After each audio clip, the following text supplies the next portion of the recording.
해안가에 위치한 이곳은 평범한 아파트 건설 현장처럼 보이지만 세계 최고의 기술력을 자랑하는 선박 거주구 제작 전문 공장이다.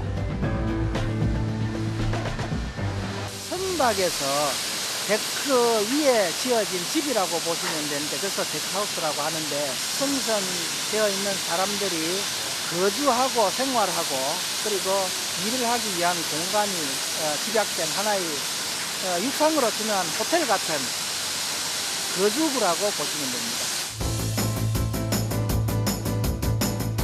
선원들이 바다 위에서 장기간 근무하고 생활해야 하는 시추선과 컨테이너선, 여객선과 같이 긴 항로를 항해하는 운반선에서 빠지지 않는 주요 구조물이 바로 선박 거주구다. 운반선에서는 데크하우스, 시추선에서는 리빙 쿼터라 불리는데 선실, 조타실, 회의실 등 작업 공간은 물론 체력 단련과 병원 시설, 세탁실과 같은 편의 시설이 모두 갖춰진 선상 아파트다.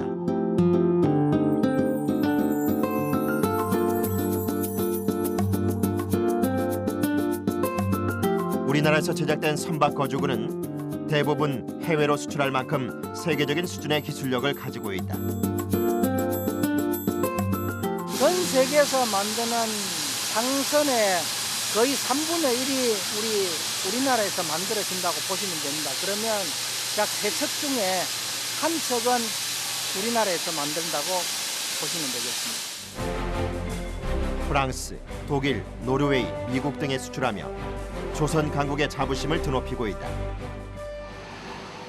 데크하우스는 보통 4층에서 세계 최대 규모인 10층까지 제작되는데 데크하우스 하나가 완공되기까지는 평균 4개월의 제작 기간이 걸리고 월 평균 120명 이상의 기능공들이 투입된다.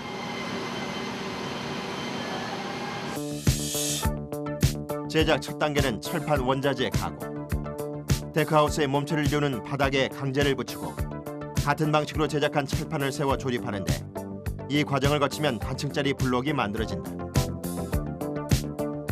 블록에 배관 등의 선행 의장을 한 후 바닥 부분이 천장이 되도록 뒤집어 층층이 쌓아 올린 다음 완성된 데크하우스를 조선소로 옮겨와 배 위에 탑재해 제작을 마친다.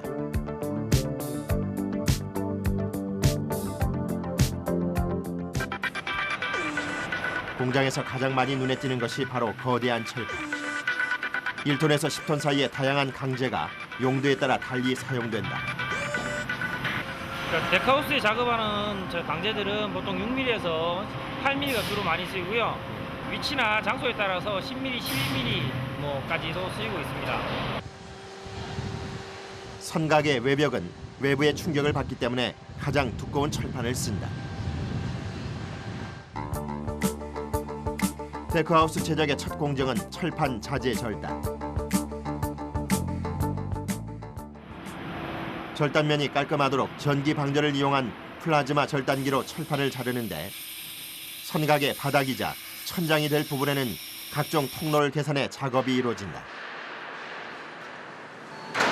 뭐 아파트처럼 층수가 높기 때문에 이쪽은 엘리베이터 올라가는 그 트렁크고요. 그 옆에는 계단, 사람이 걸어다니는 계단 올라가는 그림을 그려가듯 널찍한 철판을 수십 개의 작은 조각으로 절단하는 사람들.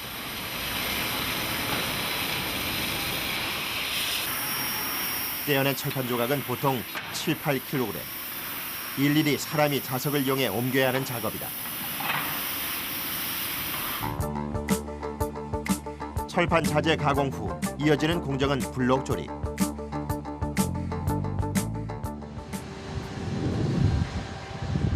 크기도 무게도 각기 다른 다양한 철 조각들이 하나하나 제자리를 찾아가면 60여 톤짜리 블록이 완성되는데 조립 공정에서 가장 중요한 것이 바로 철판끼리 이루는 각도다. 소조품은 나중에 또 다른 부재와 연결이 됩니다. 연결이 되기 위해서는 지정해 놓은 각도대로 물건을 붙여놔줘야 나중에 그 물건과 다른 물건이 붙었을 때 똑바르게 붙을 수가 있습니다. 블록을 조립할 때는 모든 용접물 사이의 각도가 반드시 직각을 이루는 것이 원칙이다. 바닥 조립이 끝나면 연이어 벽체를 이룰 철판이 들어온다. 일단 정해진 위치에 세워놓은 다음 세밀하게 조정한 작업이 시작되는데 여러 가지 블록들이 층층이 쌓여 하나의 구조물이 되는 터라 철저하게 위치를 맞추지 않으면 조립을 모두 끝낸 후 불량이 생길 수 있기 때문에 신중할 수밖에 없다.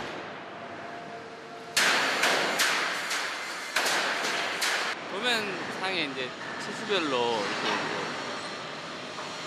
맞춰가지고 이제 가용적으로 한 작업을 하는 거거든요. 블록 조립 과정에서 하는 가용접은 구간별로 5cm씩만 철판을 녹여 붙이는 방식을 따른다. 이렇게 띄엄띄엄 용접을 하는 이유는 자재끼리 부착하려는 목적과 함께 철판의 위치 조정을 손쉽게 하기 위해서다. 라인에 안 맞아가지고 라인을 바닥에 제 위치에 안 맞아 지금 열 변형해가지고 휘어졌거든요. 그래서 라인에 맞추려고 제 위치에 집을 하거든요. 한치의 오차도 허용치 않는 취부공들. 고막을 파고드는 굉음을 견뎌가며 그들은 오늘도 묵묵히 제 몫을 다할 뿐이다.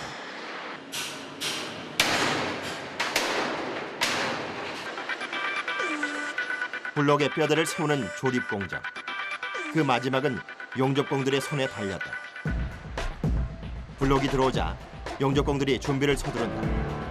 하루 종일 용접만 전문으로 하는 이들의 경우 반드시 필요한 안전장비가 한둘이 아닌데 전신을 감싸는 가죽 보호구는 기본이고 그 속에 공기가 들어올 수 있도록 에어호스까지 챙겨야 한다. 땀을 많이 흘리기 때문에 냉각팬을 착용하고 에어조끼를 착용해야만이 용접을 장시간 동안 지속적으로 용접을 할 수 있어요. 준비가 제대로 되지 않으면 사고가 뒤따르는 게 뻔하니 긴장의 고삐를 조이며 작업장으로 향한다. 블록 구석구석 이음새마다 꼼꼼히 용접을 해야 하는데 설치된 철판의 두께에 따라 불꽃의 세기를 조절하는 것이 중요하다. 이렇게 하루 종일 이들이 견뎌야 하는 불꽃의 온도는 약 3000도. 사시사철 뜨거운 열기에 맞서는 것이 일이라지만 시간이 지날수록 두터운 보호복이 온몸을 짓누르는 것처럼 힘들게 느껴진다.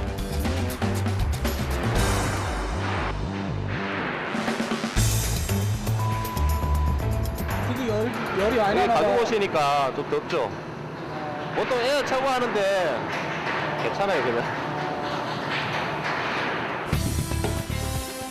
벽체와 바닥이 완전히 고정된 블록은 자체적으로 움직이는 운반기기, 일명 모듈에 실려 나간다. 이때 철판이 휘어지지 않게 운반하는 것이 관건인데 주변 상황과 블록 상태를 감안한 조종사의 판단력이 블록의 손상을 최소화하는 길이기에 긴장되는 순간이다. 이 순간이 좀 아무래도 이 100톤이 넘는 걸 움직이다 보니까 신경이 많이 쓰이고 뭐 매번 하는 일이지만 긴장을 해서 하죠. 안전사고 때문에. 모듈 아래 96개의 바퀴가 100톤의 무게를 지탱하며 안전하게 블록을 운반한다.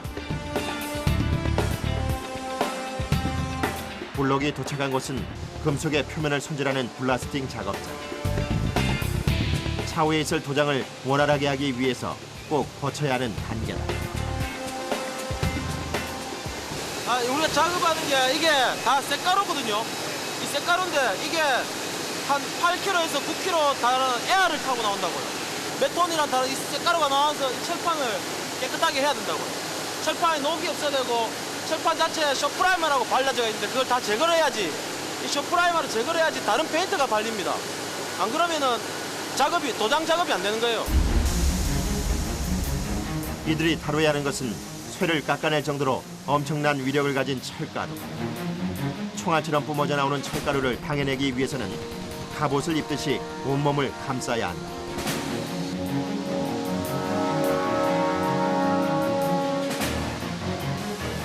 단 하나의 철가루도 밖으로 새어나가지 못하도록 밀폐시킨 공간.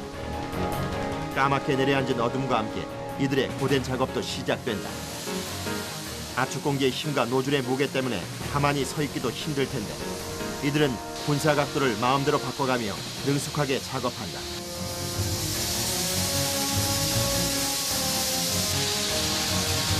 사방에서 쏟아지는 것은 일명 그리트. 입자가 예리한 각을 가지고 있어 금속 표면 처리에 연마제로 사용하고 있다. 그리트를 압축 공기로 쏘는 방식은 작업자의 이동이 편리하고 세정 수준을 자유롭게 조절할 수 있을 뿐 아니라 녹 제거 속도도 빠르다는 장점이 있다.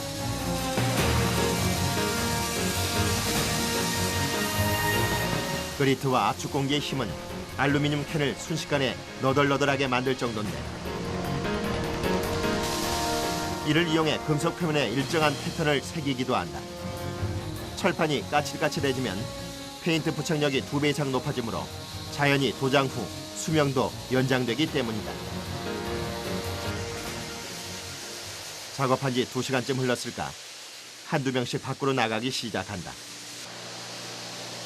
한 차례 작업 후에 찾아오는 10분간의 짧은 휴식. 숨가쁘게 작업한 탓에 입을 열 힘조차 남아있지 않다. 언제나 그렇듯 보고 속의 몸은 땀으로 흠뻑 젖어 있는데 이럴 땐 냉수 한 잔 마시며 한숨 돌리는 게 최고다. 덥지 그러면. 한겨울에도 땀을 한겨울에 땀을 한겨울에도. 호수가 압이 있으니까 무거운 걸 계속 들고 있다 생각해 보세요. 2시간 동안 그 압을 계속 들고 치야 되니까 당연히 활동량 몸 가만히 있으면 안 되고 계속 치야 되니까 활동량 때문에 더운 거죠. 쉬는 중간에도 다음 작업을 위해 반드시 해둬야 하는 일이 있다. 이게 지금 몇 장 들어가는 거예요? 8장. 8장이요? 아, 이렇게 많이 들어가야 돼요? 한 타임에 2시간 반 동안 그래 들어가야 돼. 쇼트에 맞아 안 보이잖아. 이게 안 보이잖아 안에가. 안 보이지? 그래 이거 뺏겨낸단 말이다. 상가집에 가면은 마지막 한 장까지 심하게 파손돼 있는 유리. 그만큼 치열한 이들의 작업이 다시 시작됐다. 저마다 가슴속에 하나의 이름을 새기고 작업장으로 향하는데 들어갔을 때 어떤 생각 드세요? 뭐 딴 생각 있습니까? 먹고 살라고 하는 건데 가족들 생각하면서 해야죠. 몸과 마음을 단단히 재정비하고 남은 작업을 위해 힘을 내본다. 철판으로 이뤄진 100톤짜리 블록을 작업하기란 쉽지 않다. 여러 사람이 한꺼번에 쏘아대는 철가루가 마치 소나기처럼 이들의 몸 위로 떨어져 박히기 때문인데 작업한 지 10분이 채 지나지 않아 보호구에 붙였던 유리판이 긁혀 시야를 가린다.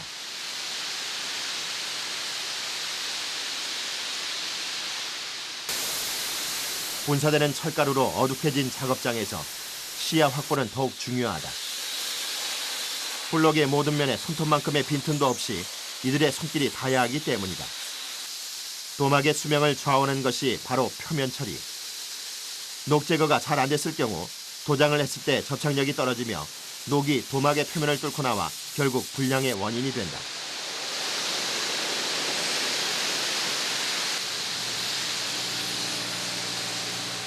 바닥과 벽, 내부를 구석구석 작업하다 보니 어느새 옷 속에 한가득 들어온 철가루. 작업을 마치고 나면 온몸이 색가루와 땀으로 뒤범벅되는 게 예사다. 철가루는 입자가 작아 털어내는 것도 만만치 않다. 눈에 보이지 않는 곳에 숨어있는 경우가 많은데 아, 이게 뭐 하는 거예요, 근데? 저 쇳가루가 돌다 보면 눈에 들어간다고요. 예. 그래 눈 안에서 쇳가루가 막 돌거든요. 예. 그러면 자석 깎고 싹 빼버리고 박히면 안 깎아야 되지만 안 박힌 거는 이제 우리가 이제 자석으로 진함철로 색깔은 예. 물로 이래 해도 되고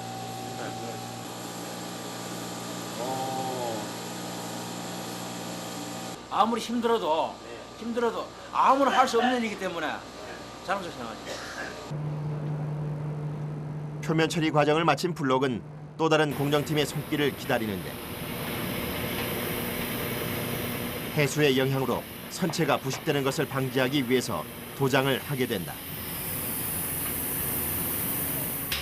스프레이 작업이 용이하도록 시너를 섞어 점성을 낮추고 도막이 잘 굳도록 경화제를 혼합하면 본격적인 도장에 돌입하는데 선행 도장은 추후에 있을 본격적인 도장이 원활하게 이루어져 균일한 도막을 형성할 수 있도록 해주는 준비 단계라 할 수 있다. 이때 대형 스프레이건을 사용할 경우 철판에서 30cm가량 떨어뜨려 일정하게 도막의 두께를 만들어줘야 한다. 통상적으로 정해져가 있는 색상은 거주고 하는 데는 원색 계통, 맑은 계통, 그죠? 그러니까 화이트 컬러라든지 주로 화이트 컬러를 많이 쓰고요. 자, 조금 어두운 부분, 이제 사람들이 다니는 통로가 아니고 이따 해수 부분에 된다든지 눈으로 시각적으로 부분에 별로 안 들어가는 부분은 어두운 컬러를 많이 씁니다. 왜냐하면 또 구분이 돼야 됩니다. 그죠? 바다 위에서 눈에 잘 띄기 위해 대부분의 데크하우스는 하얀색으로 마무리된다.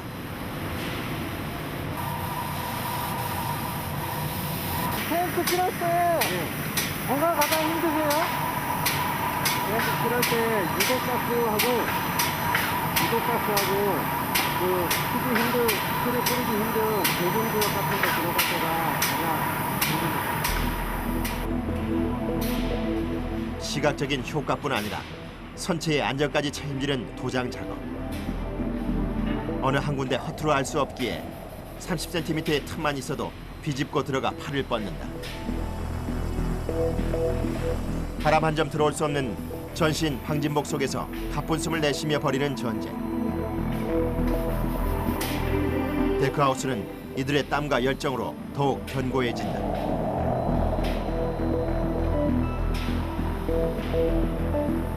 도장은 철판과 손의 거리를 유지하는 것이 중요한데 순전히 도장공의 감각에 의존하기 때문에 집중력과 노하우가 필요하다. 드디어 1차 선행 도장이 끝을 보이고 작업 종료와 동시에 도장공들의 꽉 막혔던 숨통도 트이는 기분이다. 지금 보면 뿌듯하죠. 그리고 또 잘 됐는지 내일 또 확인해야 되니까 또 걱정되는 것도 있고. 또 이제 풀어놓고 이제 내일 다시 확인해봐야 되니까 오늘 뭐 작업은 잘 된 것 같습니다. 블록은 도장 후 도막 형성의 속도와 건조 방법을 고려해 보관된다. 도장의 마무리는 수작업으로 이루어지는데 손으로 꼼꼼하게 페인트를 바르는 과정은 여자들이 작업하게 된다. 모두 경력 5년 이상의 베테랑들이다. 남자들이 하고 칠 뿌리고 나면 이제 이래 총이 안 들어간대 그런데 이제 이래 미비한 데 잡는 거예요. 손이 많이 가는 이 작업은 일명 터치업이라고 불린다.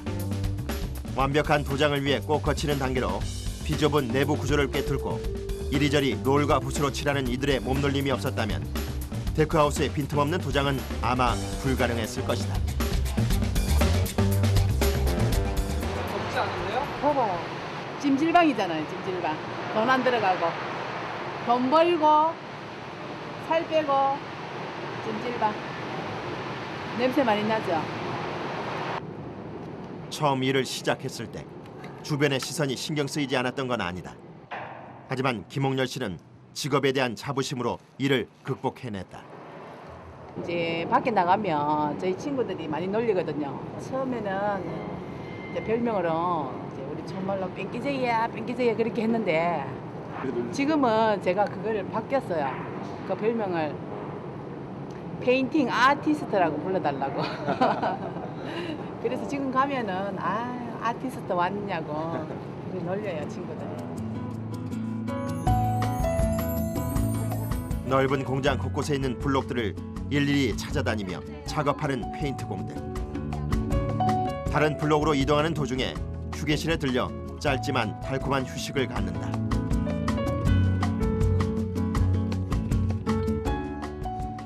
네, 즐겁죠. 막 웃어 하면서 이야기하고 이제 이럴 때 이제 가족 이야기도 하고 사적인 이야기도 하고 일할 때는 마스크 끼니까 말을 못 하잖아요.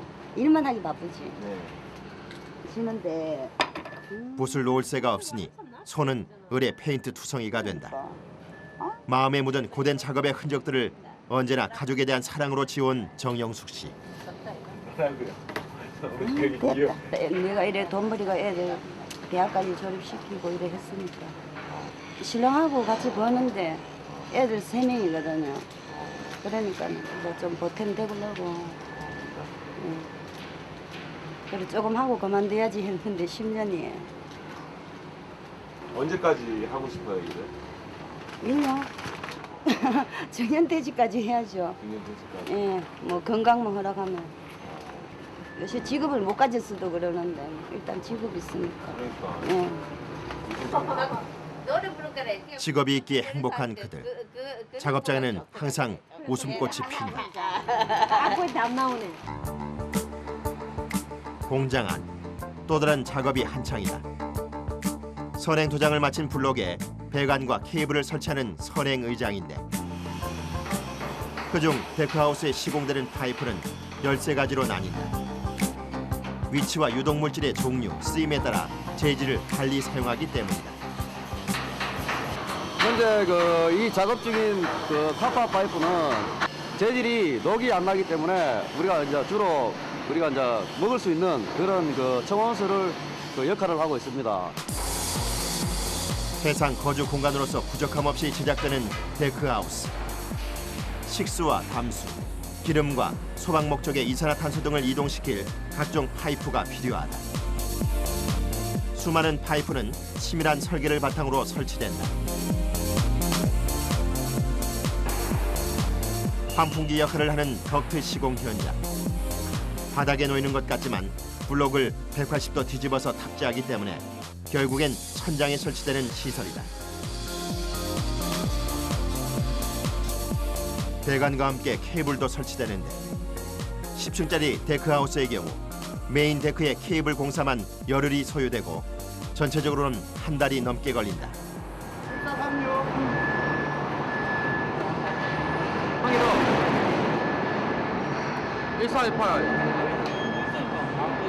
케이블의 남바하고 도면을 보고 그 케이블 남바를 찾아가지고 내가 먼저 끌어야 되는 케이블을 골라내가지고 그래 작업하는 거지.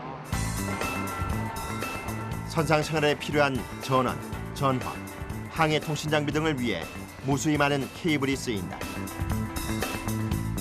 조선소나 해양 플랜트 제작에서는 케이블을 고정시키는 테이프로 플라스틱 재질 대신 갈바늄 소재의 테이프를 사용하는데 갈바늄은 아연 도금 강판에 합성수지 도료를 도장, 열 처리한 것이므로 변질되지 않아 오래 견딜 수 있다.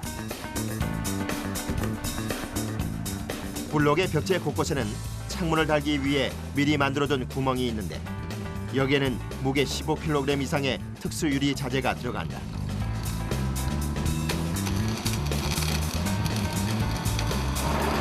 지금 이 옷선은 컨테이너 옷선이라고 하고요. 일반 강화 유리 창문만 지금 사용하고 있고요. 지금 LNG 옷선이라든가 그다음에 COT선은 A60 윈도우라 해갖고요. 지금 그 내부에 실리콘 재질이 들어간 두께 30mm짜리 윈도우를 지금 설치를 하고 있습니다. 저는 화재가 났을 때 그 실리콘이 흘러내리면서 화재를 차단하는 역할을 하고 있습니다.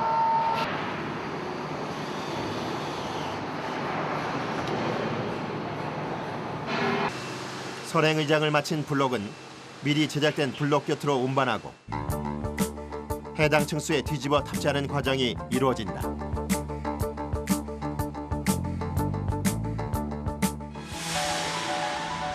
중량 100톤, 거대한 철판 블록을 180도 회전시켜야 하는 탑재 과정은 굉장히 위험한 작업이다. 때문에 275톤의 무게를 지탱할 수 있는 크레인 넉 대를 동원하기로 결정했는데 처음에는 넉 대가 잡고 있지만 블록이 세워졌을 때 두 대를 분리해서 다시 와이어를 다른 지점에 설치해야 한다. 와이어가 분리되자 신호수들이 분주해지는데 90도로 세워진 블록은 공중에 뜬 시한폭탄과 같은 것. 신속하게 뒤집어주지 않으면 안전사고에 노출되고 만다. 과연 이들은 무사히 탑재를 마칠 수 있을까? 선원들이 바다 위에서 장기간 근무하고 생활해야 하는 시추선과 긴 항로를 항해하는 운반선에서 빠지지 않는 주요 구조물이 바로 선박 거주구다. 이 중 운반선에서 볼 수 있는 것이 데크하우스인데 선실, 조타실, 회의실 등 작업 공간은 물론 병원과 같은 편의시설이 모두 갖춰진 선상 아파트다. 우리나라는 유럽 전체보다 더 많은 생산량을 자랑하며 세계적으로 기술을 인정받고 있는데 그 제작의 첫 단계가 바로 블록 조립이다. 철판을 용접해 단층 블록을 완성하면 선체의 부식을 막고 도장의 수명을 연장하기 위한 선행 도장을 거치는데 이 작업 후에 배관과 케이블 설치가 이루어진다. 단층 블록이 완성되면 180도 회전시켜 층층이 쌓는 탑재 과정이 이어지고 이를 위해 크레인이 동원된다. 탑재할 블록의 무게는 100여 톤. 블록을 지상 64m까지 들어올릴 수 있는 대형 크레인 넉 대로 작업을 진행하고 있다. 90도로 세워진 블록은 공중에서 와이어를 다시 설치해야 하는데 자칫 방심했다간 대형 사고를 불러올 수 있어 크레인과 블록의 움직임이 있을 때마다 모두가 신호에 귀 기울이며 긴장 속에 주시하고 있다.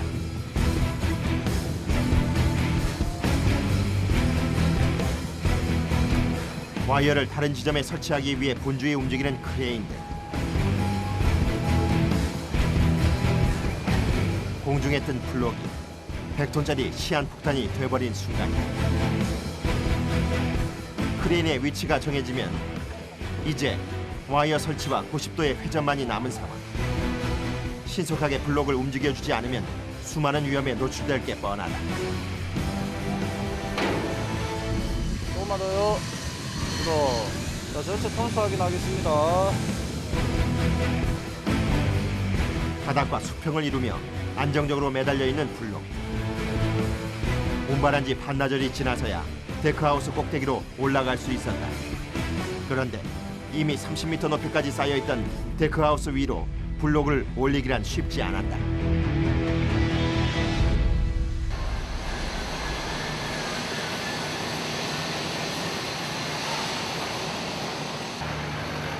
탑재 후 얼마 지나지 않아 블록의 이음새에서 불꽃이 피어오르기 시작한다. 지금부터는 대부분 용접공들의 손길이 필요한 공정이다. 그 한 층 한 층 쌓아 올라가면은 그걸 붙이는 거야, 용접을. 지금 여기가 몇 층이에요? 그러니까 9층쯤 되겠다, 그죠? 908번이니까. 일하시면서 불안도 많이 이 하우스가 나중에 다 만들고 청적할 때 바리선을 싣고 가거든요, 거제도로. 그때 보면은 뿌듯해요. 아, 저게 나가서 큰 배에 실리겠구나. 내가 저 만드는데 일조를 했다. 그거 보면 좀 뿌듯함이 있어요. 데크하우스가 층층이 쌓여갈수록 용접공들의 자부심도 높아져 간다.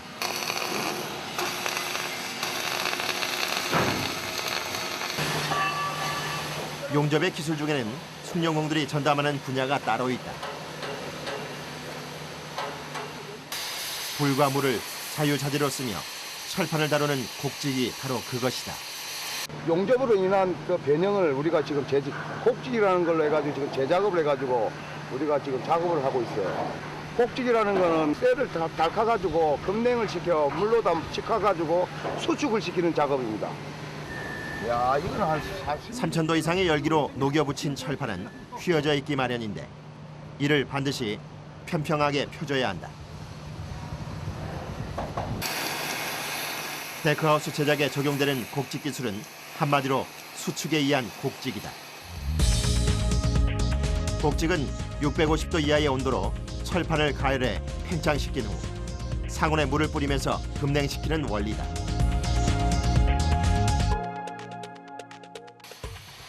철판의 팽창과 수축의 정도를 예상하며 작업하기란 매우 어렵다. 때문에 숙련된 기능공들의 오랜 노하우가 결과를 좌우한다. 검사 기준이 3mm, 4mm거든요. 그러니까 2mm까지 맞춰놔야지 검사 합격률이 맞습니다. 맨 꼭대기에 올라가는 마지막 블록이 탑재될 때까지 이들의 작업은 계속된다.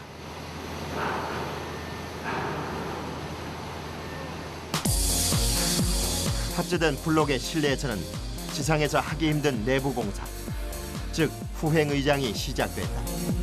그중 보온재 공사가 한창이다. 데크하우스 벽은 미끄럽기 때문에 보온재가 붙을 수 없는 상황. 미리 벽체에 박아놓은 핀 위에 보온재를 꽂아 클립으로 고정하게 된다. 일반 건축물과 선박 거주구에서 사용하는 보온재는 조금 다르다. 일반 집에서 쓰는 보온재하고 뭐 차이라 하면 아무래도 이게 불에 쉽게 잘 안 타는 화재 비싼 별에다가 쓰는 거니까 더 화재 목적에 더 강하게 만들었겠죠. 그리고 온도도 그만큼 더 담냉, 또 보온 효과가 더 뛰어나고. 보온재는 크게 화재 방지용과 열 차단 목적으로 나뉘는데 돌가루와 유리 섬유가 주 재료가 된다. 대피 통로 등 화재의 위험을 최소화할 곳에는 돌가루로 된 소재를 쓰고 데크하우스 외벽처럼 철판이 달아오를 우려가 있는 곳에는 유리 섬유가 사용된다. 시공할 때는 자재 특성상 보호구 착용이 의무화돼 있다. 이거 안 입으면 일단 먼지 날리고 이게 너무 그냥 맨 피부에 닿으면 뭐라 그러나 조금 따끔따끔하거든요. 그러니까 피부에 자극적이라서 적어도 이걸 입고 해야죠. 이들의 고충은 계절에 상관없이 느껴지는 더위와 유리 섬유의 위협뿐만이 아니다. 천장처럼 높은 곳에 설치가 많은 보온재 시공 특성상 하루 종일 같은 자세로 일을 해야 하거나 구석구석 비좁은 공간까지 들어가 작업하는 양이 많기 때문이다. 몸에 안 들어가면 힘들죠. 많이 씌워 넣어야 되니까. 몸을 씌워 넣어야 되니까. 보온재를 부착할 공간이 협소하면 작업 중에 느끼는 고달픔은 배가 된다.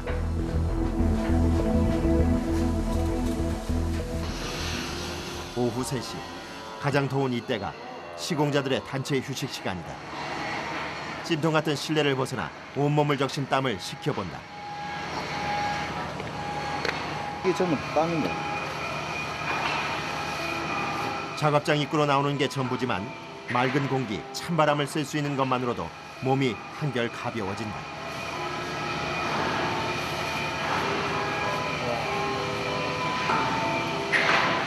이게 바람도 잘 안 통하고 그러다 보니까 땀이 밖으로 나갈 수가 없으니까.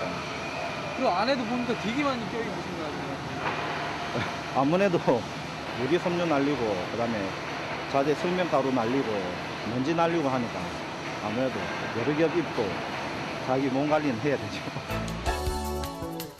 한편 데크하우스의 다른 층에서는 보온재 공사를 마치고 바닥재와 벽재를 깔기 바쁜데 자재를 하나씩 연결해 조립하는 방식이라 블록 내부가 금세 아파트처럼 깔끔한 모습을 갖췄다. 바닥재 공사와 거의 동시에 이루어지는 것이 바로 미장 작업.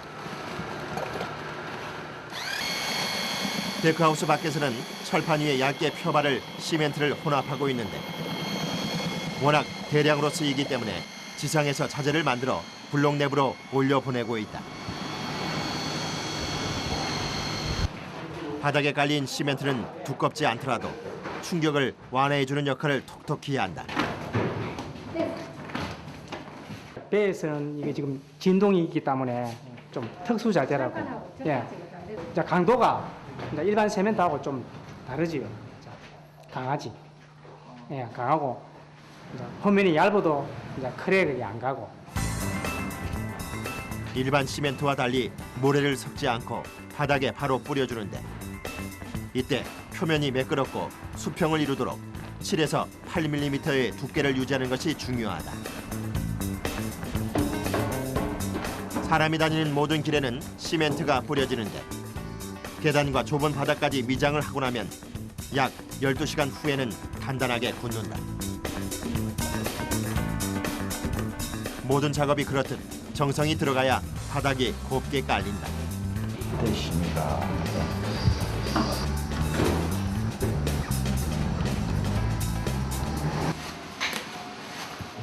항해 시에는 시계도 중요한 요소 중 하나. 선실 곳곳에 달린 시계는 초점까지 똑같이 움직이도록 돼 있다. 그 중앙 시계가 히라우스에 있거든요. 히라우스에 마스터 클락이라 있는데 그게 위성에서 초점을 하나 움직여주면 그 시계도 초점을 하나 움직여가지고 그거 따라서 전체 시계가 똑같이 움직입니다. 똑같이. 오차범위 10,000분의 1초. 선원들에게 어디에서든 정확한 시각을 알려준다. 선실내 가구는 모두 항해의 위험을 감안하여 설계 제작되는데 작은 서랍 하나도 그냥 만드는 법이 없다. 서랍을 위로 올려가지고 빼야만이 열리게 돼 있어요. 서랍을 올려서요? 예. 그리고 우리 뭐 풍랑이나 이렇게 바람 불어가지고 배가 흔들릴 때 물건이 쏟아지지 않게 하기 위해서 열리지가 않고 올려서 이렇게 열게 돼 있죠. 이렇게 제작된 9층의 데크하우스에서 생활하는 선원은 총 36명. 매년 긴 항해를 필요로 하는 70여 척의 상선에 탑재되고 있다. 선실뿐만 아니라 주방에서도 열을 사용하는 모든 조리기구들을 고정시켜 납품하는데 그 외에도 냉장고, 오븐 등 주방 가전까지 제자리를 벗어나지 못하게끔 하고 있다. 안전 시스템은 선원들이 이용할 이동수단에서도 돋보인다. 철문을 한 이유는 이제 화재에 의해서 화재가 뭐 연기가 이제 밖으로 빠져나가는 거나 그다음에 불이 밖으로 나가지 못하게 하기 위해서 이중도어로 화재의 위험을 없앴다. 후행 의장이 끝나고 도장까지 마친 데크하우스는 납품 기한에 맞춰 마무리 작업만 하면 된다. 데크하우스를 완공하기 위해 4개월 동안 높게 쌓아 올렸던 안전 가설물, 즉 족장이 대대적인 철거에 들어간다. 차구나 한 발자 낮춰라. 박자를 한 발자 낮춰. 긴장이 되죠. 아차하면 사고가 나는 수가 있으니까. 족장 해체는 지상 35m 높이에서부터 이루어졌다. 설치하는 순서와 반대로 발판을 먼저 제거하고 파이프를 분리하는데 자재들이 내려올 때마다 고성이 오간다. 6m 파이프 지금 뭐라고 하시는 거예요? 이 6m 파이프를 알려줘야 돼요? 예, 알아줘야 아래서 바퀴가 펼쳐. 예, 좋다. 4m. 4m. 놓고. 4m 길이의 파이프는 개당 30kg에 달한다. 족장공들은 수작업으로 이것들을 모두 뜯어야 한다. 경력이 있는 사람들은 위험인데 일을 하고 경력 없는 사람들은 좀 저런 데 편한 데 있잖아. 저런 데는 괜찮잖아. 경력 있는 사람들은 올라와 위험한데 일을 해줘야 되고. 대부분 숙련된 작업자가 상단에 서서 아래로 파이프와 족장을 전달하고 아래에서는 그 위치에 맞춰 자리를 잡고 자재를 받아내야 해체가 원활하게 이루어진다. 하늘에 길을 만들기도 하고 없애기도 하는 이들이지만 고공 작업에 대한 두려움은 어쩔 수 없다. 몸을 안전고리에 의지한 채 한 발자국도 자유롭게 내디딜 수 없는 파이프 위에서 혹시 있을지 모를 낙하물과 추락의 두려움에 맞서야 하기에 이들의 작업은 민첩성과 담력을 요구한다. 우리 땅바닥에서 잘 걸려 넘어져도 요 위에 올라면 안 넘어진다.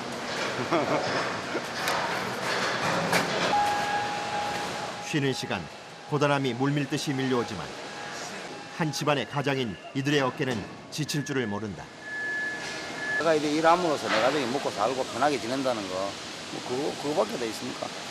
남자라는 게 뭐 죄를 태어날 때부터 업을 하나 얻고 가잖아. 예? 먹고 살아야 되고 자식 부양해야 되고 부모 공양해야 되고 재간이 없잖아. 이렇게 외관을 마무리한 데크하우스는 바지선에 실어야 하기 때문에 원격 조정이 가능한 모듈을 동원해 운반한다. 1541톤의 데크하우스를 지탱하기 위해서 거대한 모듈 석대가 움직인다.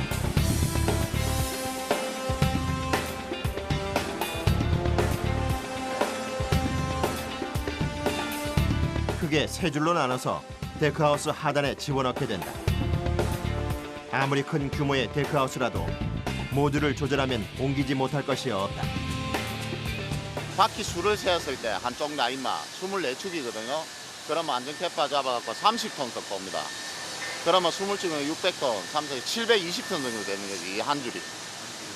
이 길이하고 톤수를 두 가지를 감안을 해가지고 장비를 길게도 하고 좁게도 하고 짧게도 하고 이 모든 게 붙였다 뗐다 다 가능하게 그렇게 작업을 하고 있어요. 한치의 오차도 허용할 수 없는 운반 작업. 모듈의 높낮이를 맞추는 데 신중을 기한다. 각 바퀴가 받는 압력을 기계로 측정하며 조종사의 감각과 판단력으로 모듈의 수평을 맞추는데 이 작업이 문제없이 이루어져야 이동 도중 선체가 기울어지는 일을 방지할 수 있다.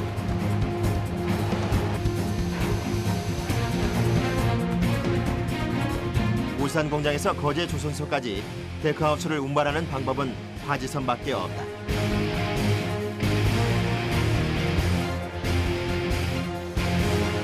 바지선이 정박하자 이들은 더욱 바빠진다.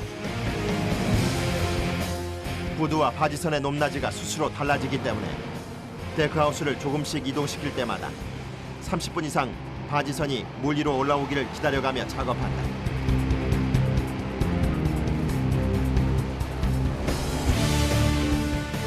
바지선 위에 데크하우스의 선체가 모두 올라가는 순간이다. 선체를 받칠 서포트 기둥이 도착하자 다시금 분주해지는데 데크하우스 하단은 모듈 이외의 기계가 들어갈 수 없어 일일이 사람이 옮겨야 한다.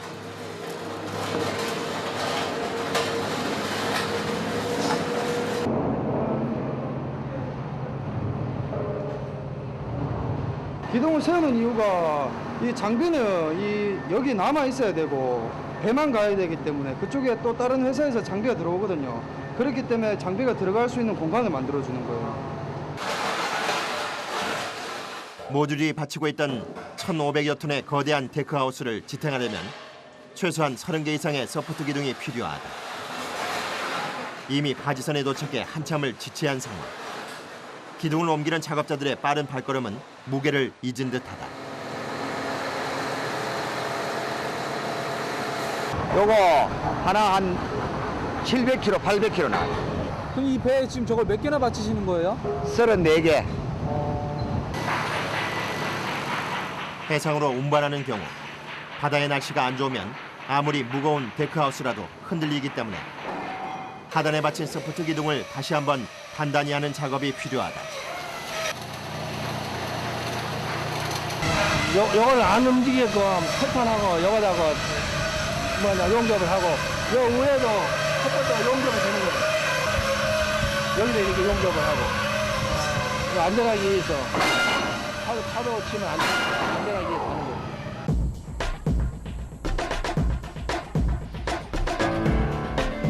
공장에 어둠이 깔리기 시작했다. 오늘 하루를 꼬박 운반에 쏟아부은 셈이다. 깊은 밤 데크하우스를 비추는 것은 다름 아닌 용접공들의 뜨거운 열기.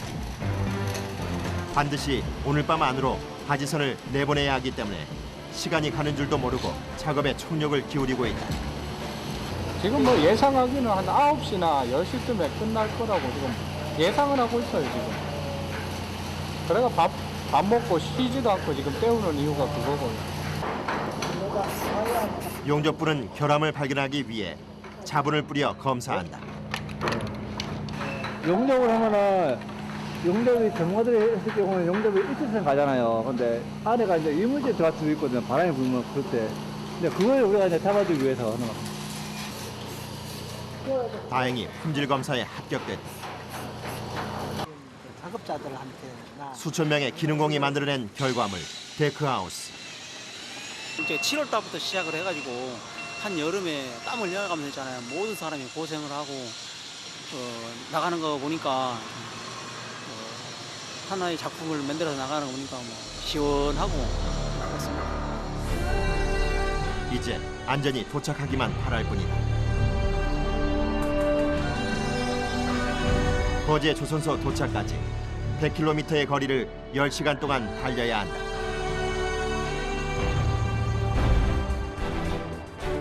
다음 날 오후 1시.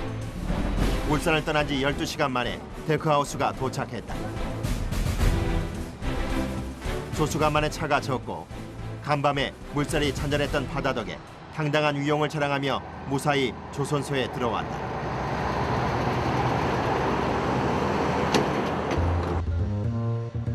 드디어 조선소의 겐트리 크레인, 일명 골리앗 크레인이 움직이기 시작했다. 일단은 수평을 맞춰 데크하우스를 들어올리는 것이 중요하다. 메인 신호수와 크레인의 신호가 맞지 않으면 와이어에 작업자들이 다칠 수 있기 때문에 신중해야 하는 순간이다.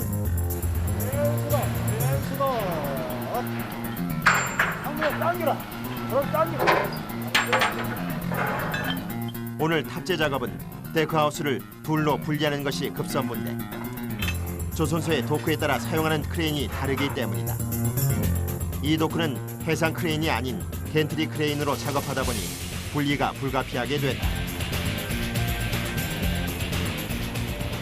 골리앗 크레인 용량이 900톤입니다. 저희 데크하우스 모듈은 90AB 합쳐가지고 1500톤이기 때문에 900톤으로는 핸들링이 안 되기 때문에 두 개의 모듈로 해가지고 지금 분리해서 탑재되고 있습니다. 크레인이 한 번에 들 수 있도록 각각 900톤 미만으로 분리된 데크하우스. 분리를 마치자 먼저 하부의 탑재가 시작된다.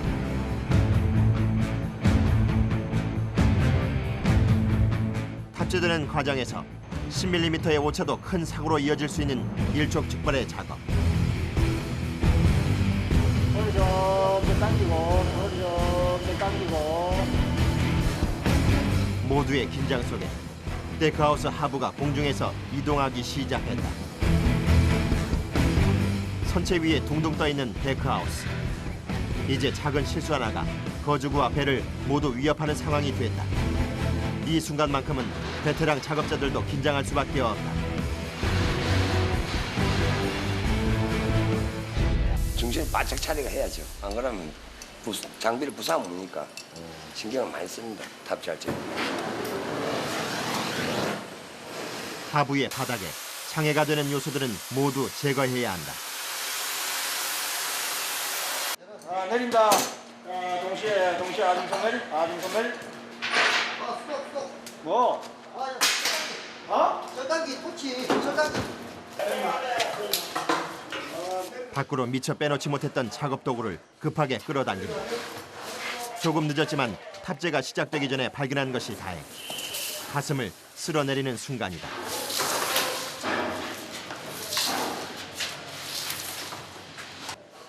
주변을 살피고 탑재가 재개된다. 내리고 했지? 다행히 하부의 탑재 과정에 문제는 없었다. 하부 심과 저희 거주구 심이 최소한 10mm, 5mm 내로 맞아 떨어져야 되기 때문에 상당히 정도 관리를 철저하게 확인해가지고 온 상황이기 때문에 거의 무리 없이 지금 탑재되고 있습니다.